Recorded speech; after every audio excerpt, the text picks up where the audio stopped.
இயேசுவில் எனது அன்பிற்குரியவர்களே, உங்களுக்கு என்னுடைய இதயம் கனிந்த வாழ்த்துக்கள். வணக்கம். அன்பானவர்களே, இயேசு ஆண்டவர் இன்றைக்கு நம்முடைய சிந்தனைக்கென்று கொடுத்துள்ள நற்செய்தி பகுதி யோவான் நற்செய்தி 6வது அதிகாரம் 22 29 முடிய.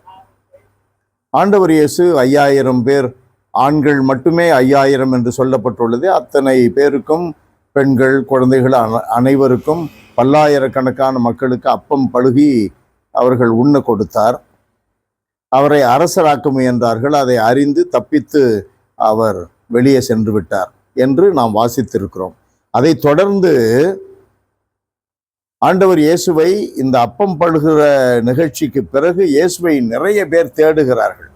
அவர்கள் உள்ளத்தை இயேசு அறிந்தார். அவர் என்ன சொல்லுகிறார் பாருங்கள். நீங்கள் அரும் அடையாளங்களை கண்டதால் அல்ல, மாறாக அப்பங்களை வயிறார உண்டதால் தான் என்னை தேடுகிறீர்கள். அழிந்து போகும் உணவுக்காக உழைக்க வேண்டாம், நிலை வாழ்வு தரும் அழியாத உணவுக்காகவே உழையுங்கள். அந்த மானிட மகன் அவ்வுணவை உங்களுக்கு கொடுப்பார். இது இன்றைய நற்செய்தி பகுதியினுடைய மிக முக்கியமான பகுதி. அன்பானவர்களே, எனக்கு என்ன சிந்தனை ஓடுகிறது என்றால்,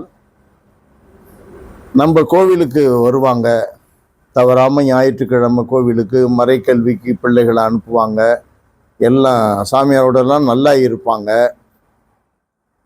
எதற்காக என்றால், கல்லறை கிடைக்கணும், நம்முடைய அருட்சகோதரிகள் அல்லது தந்தையர்கள் நடத்துகின்ற பள்ளிகளில் சேருவதற்கு சிபாரிசு கிடைக்கணும், அப்பங்களை வயிறார உண்டதால் தான் ஆதாயத்துக்காக தேடுவது, அல்லது இப்பொழுது இருக்கிற சூழலிலே பேரவையில் ஒரு மெம்பராக வேண்டும், அன்பியத்திலே ஒரு தலைவனாக வேண்டும், அது போன்ற ஆதாயத்துக்காக தேடுகிறவர்கள் இன்றைக்கு வளர்ந்து கொண்டிருக்கிறார்கள், எண்ணிக்கையில் வளருகிறார்கள்.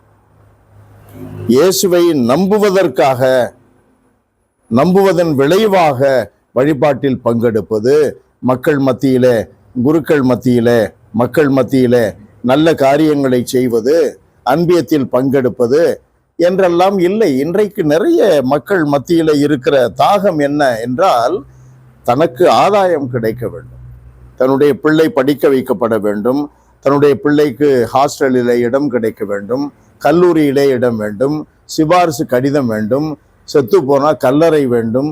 இது போன்ற காரியங்களுக்காக திரு அவையிலே இணைந்திருப்பவர்களை குறித்து என்ன சொல்லுவது?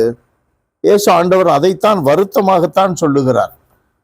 நீங்கள் உணவுக்காகத்தான் என்னை தேடுகிறீர்கள், அழியாத உணவுக்காக உழையுங்கள், அதை மானிட மகன் உங்களுக்கு கொடுப்பார். ஏனெனில் தந்தையாகிய கடவுள் அவருக்கே தம் அதிகாரத்தை அளித்துள்ளார். அப்படின்னா என்ன? இயேசுவின் மீது நம்பிக்கை கொள்ளுங்க. உணவு கிடைக்குது, ஹாஸ்டல் கிடைக்குது, கல்லறை கிடைக்குது, சிபாரிசு கடிதம் கிடைக்குது, கிடைக்கல, அதை பொருட்டு அல்ல, இயேசுவின் பொருட்டு. இயேசுதான் உண்மை, இயேசுதான் வாழ்வு, இயேசுதான் வழி என்றதின் பொருட்டு அவரை நாம் நம்பி அவரை பற்றி கொண்டு திரு அவையினுடைய வழிமுறைகளிலே இந்த நம்முடைய பற்றுதலை வெளிப்படுத்த நாம் முனைந்து விட்டால் நம்முடைய வாழ்வின் பலன்கள் நிறைய உண்டு. என்ன உண்டு? கடவுள் கொடுக்கிற அமைதி கிடைக்கும். எவராலும் பறிக்க முடியாத மகிழ்ச்சியை நீங்கள் பெற்றுக்கொள்வீர்கள் இயேசு சொல்லுகிறார். அதுபோல அப்படிப்பட்ட பலன்களுக்காகத்தான் நாம் இயேசுவினுடைய திரு அவையிலே இருக்கிறோம் என்பதை நாம் உணர்ந்து கொள்ள வேண்டும். எல்லாம் வல்லவரே, எங்கள் தகப்பனே, உம்மை போற்றி புகழுகிறோம்.